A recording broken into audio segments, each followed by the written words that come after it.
Welcome to day 4 of the Master Your Midlife men's group coaching program.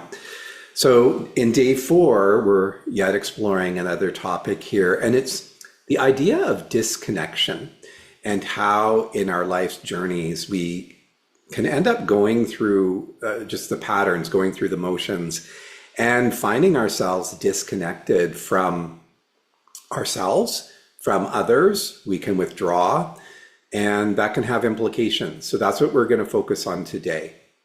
So disconnection from self and others. What are some of the signs that you're becoming disconnected? Some of them may be obvious, some of them maybe not so much.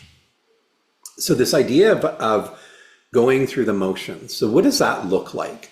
Well, it's this idea of every day looks like the next and feels like the next. So there doesn't seem to be a lot of spark and a lot of enthusiasm. It can also look like when we're living for the weekends, if you're a Monday to Friday kind of person, where it's like, oh, I just want to get through all of this and get to the weekend so that I can have a little bit of pleasure and enjoyment.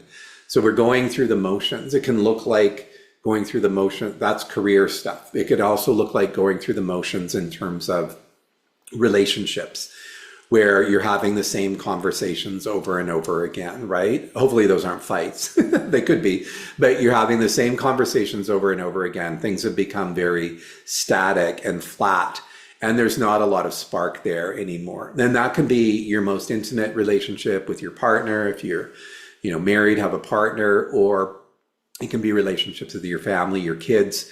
It can also be, going through the motions with your colleagues, that sort of thing. And what this looks like is a bit of numbing, kind of like a dullness in our lives, right? And when that starts to happen, and it will often happen in our mid-40s into our 50s, we do a little bit of withdrawing. So maybe some of the things that brought us a lot of light, a lot of spark, curiosity, fun, that we maybe withdraw from some of those. And in many ways, we're actually taught this in our society that, we hit a certain age and then it's just kind of like, well, slow down and just enjoy the fruits of your labor. And when that happens, that withdrawing, it can really be unsettling and troubling, because then we get into the whole thing about what we were talking about yesterday, this idea, well, what's my purpose, right? So disconnection and withdrawing can have, a negative consequence, shall we say. And further to the negative consequence is this idea of we can start resenting, this idea of feeling resentful about where we're at in our lives, in our journeys, resentful about our relationships, resentful about our status in our careers. Maybe we're not where we thought we would be at this point in our career trajectory. So many things, right? Maybe we resent the fact that we don't have the material stuff that we thought we would, or maybe we have it and it's like, but it doesn't feel rewarding at all. And so that resentment gets sort of baked in many ways. And then we can start to avoid things. So we avoid maybe making choices. We avoid challenging ourselves. We avoid looking at other opportunities. We avoid doing things that maybe take us out of our comfort zone. And then we get into this mode of settling and disconnecting.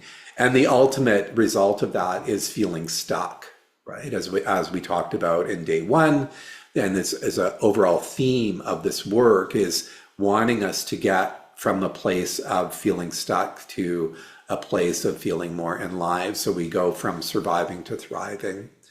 So the activity we're going to do here is to write a self-compassion letter, and writing a letter to ourselves.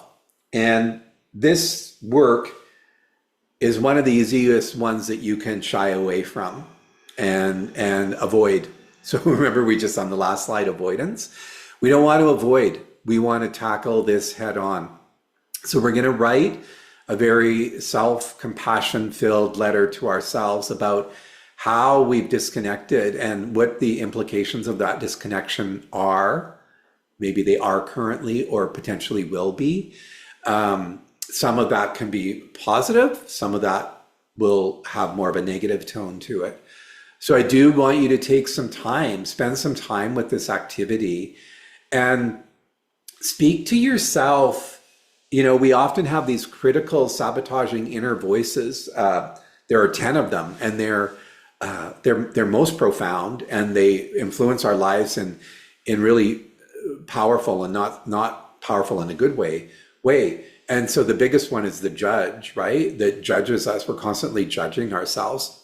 So I want you, while you're doing this, writing this activity, doing this writing activity, to talk to yourself like you would talk to your best friend. Have some kindness and some compassion.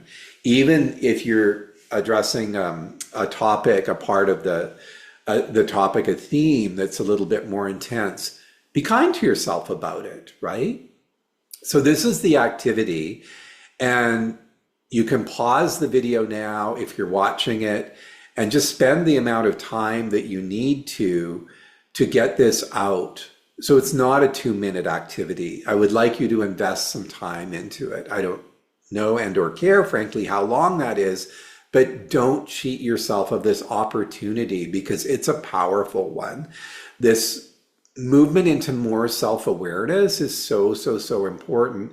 And if we can tap into some of the feeling stuff of what's going on, even more rewarding, because then we can identify what's maybe keeping us stuck. What are some of the things that we're avoiding? And let's be really clear, one of the main things that we do is we avoid our feelings. So dive in and explore. And when you're ready and you've completed your activity, we can share some of the highlights or maybe the key revelations that came out of this with others in the community. So I would welcome you to do that in the community forum if you're comfortable with that. Remember, it's important in this work that we share, because through sharing and caring, we develop a sense of camaraderie, we develop a sense of support, we develop a capacity to tap into feelings and our vulnerability in ways that maybe we're not so accustomed. So go ahead and do that activity now. And when you've completed it, again, you can share in the community forum. What did you write? What were some of the highlights? What were some of the feelings that came up? All right, so that's the activity for today.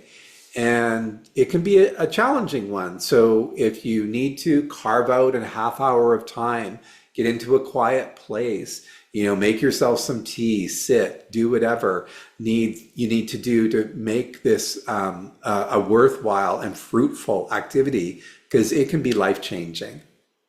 So that's it for now. I look forward to seeing what you write and share. This can be a challenging one. So again, just give yourself the space and the time to do it, because it can be a tremendously life-changing activity. All right, so good luck with that, and we'll see you very soon.